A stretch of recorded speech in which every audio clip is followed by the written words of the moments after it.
Mike Owens here with Inside Fighting, joined today finally by Megan Olivi. We caught up in Boston, we caught up in Austin, we caught up in Las Vegas, now we're in Manchester. Megan, how are you? I'm great, how are you? Very well, all the better that we could finally squeeze this in. UFC 304 fight week. What does your role entail throughout the fight week? You know, through pay-per-views internationally, it's not quite of a heavy load because normally domestically I'm hosting a show on Fridays, doing a bunch of other things. So this one is a nice light pay-per-view, pretty much just the broadcast. We have fighter meetings in a couple minutes, so when you hear his watch go off, that means I have to go run to do those. And then, of course, weigh-ins where we do interviews as well, and then the broadcast on Saturday, which is really a lot of Sunday here in England. 100%. I wanted to ask you about that interview style. This is obviously something that I do. I know you do a lot of post-fight interviews. You also do a lot of sit-downs. What is the key to a good post-fight interview? Because a lot of people think 3 minutes, 2 minutes is very easy.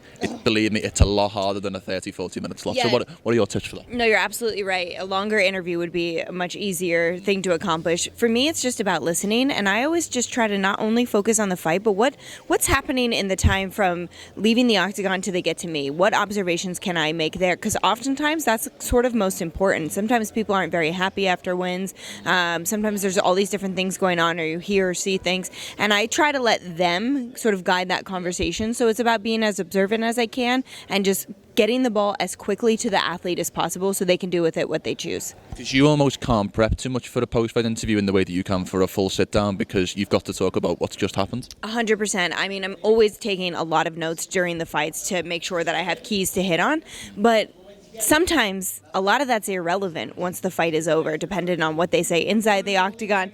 Hello, the one and only Michael Bisping. Looking so European with your outfit today, Michael. I love it. Michael Bisping interrupting the interview. There we go. I love it so much. We need the champ. But yeah, so that's kind of the key. You know, it's not one formula for every single post-fight interview, and it's not one formula for every single pre-fight. It's about having an open mind and letting the athlete guide that conversation.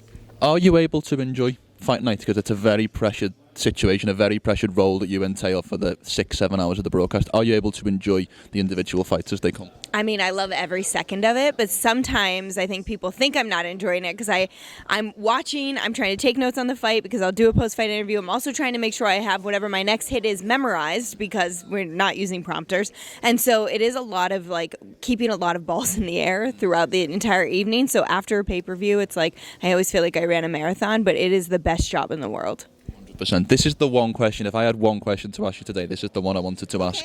So, the job that we do, creating content, I've done 1,000 interviews, probably close to, and I think I can count on one hand how many I'm actually happy with, because there's always room for improvement. There's always that voice in the back of your head saying you should have asked this, you should have asked that, you should have framed this that way.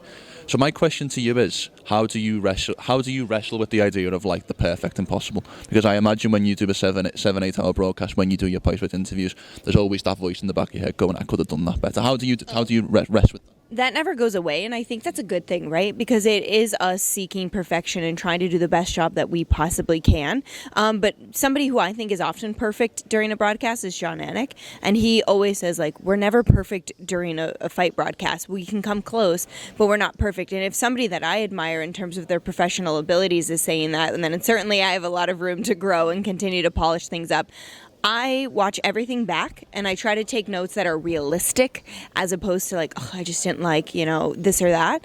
And you always try to improve upon it, but you're never going to be perfect. And live television is so challenging. People think, oh, they're being told what to say or they know what they're going to do. Like, even if that were the case, which it weren't, we do everything on our own, it is still so impossibly hard to fit things in with an ever-changing landscape. And so it's just about like making sure your expectations aren't too great, but always searching for improvement and striving for perfection, even though we'll never get it.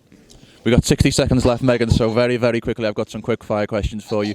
Do you prefer covering fights in the US or internationally?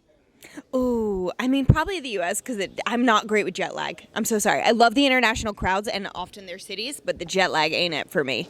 What's one fight that's currently booked that you're most excited for? Oh, that's a great question. Okay, I'm going to say the Sphere as a whole. I'm not talking fights, but I think all the fights that are going to be there, A+, but what you will see is going to be mind-blowing. What's one fight that's currently not booked that if you were matchmaker Meg for the day, what would you pick?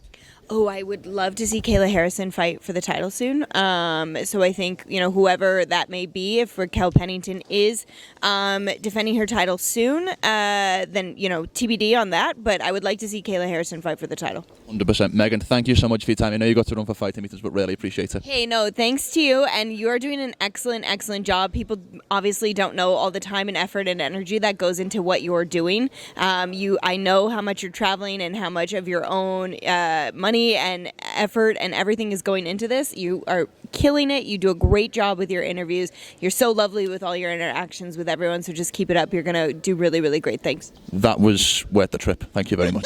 No problem.